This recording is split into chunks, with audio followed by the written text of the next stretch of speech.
ভাইয়া আসসালামু আলাইকুম। আল্লাহ আপনাকে রহমত দান করুক ভাইয়া। আসলে মানুষ বলে যে ব্যবহারে বংশের পরিচয়। আপনার সাথে কথা না বললে আসলে বুঝতেই পারতাম না যে আপনি, আর যাই হোক, আপনার মধ্যে একটা ভালো গুণ, আপনি খুব ভালো ব্যবহার করেন। আপনার ব্যবহারে ভাইয়া আমি খুবই সন্তুষ্ট। আর রইল বাকি ভাইয়া, আপনি আমাকে লালখান বাজারে যে ছেলেটা দিচ্ছেন, ছেলেটা আমাদের অনেক পছন্দ হয়েছে, ভালো লাগছে। আপনি ওদেরকে আমার মেয়ের ছবি দেখাইয়েন। ওদের যদি আমার মেয়ে পছন্দ হয় তাহলে এই ছেলেটাকে আমাদেরকে দেখানোর ব্যবস্থা করিয়েন।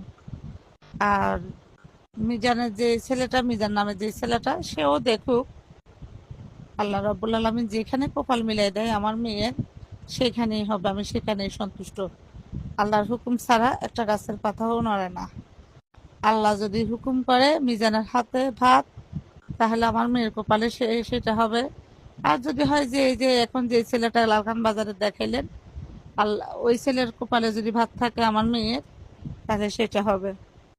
তো যাই হোক ভাইয়া, আপনি যেভাবে কথা বলছেন আসলে আমি কিভাবে প্রকাশ করবো ভাষায় আমি নিজেও জানি না। আপনার ব্যবহারটা শুনে আমি খুবই সন্তুষ্ট হয়েছি ভাইয়া, যে আমার মেয়েকে আপনি পার্সোনালি দেখতেছেন। আল্লাহ আপনাকে রহমত দান করুক, বেশি বেশি রহমত করুক। আর নামাজ পড়ে আপনাকে দোয়া করব।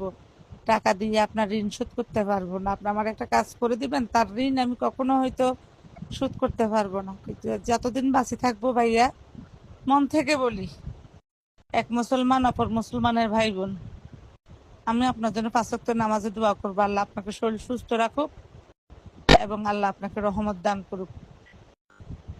আসসালামু আলাইকুম ওয়া রাহমাতুল্লাহি ওয়া বারাকাতুহু। ফি আমানিল্লাহ।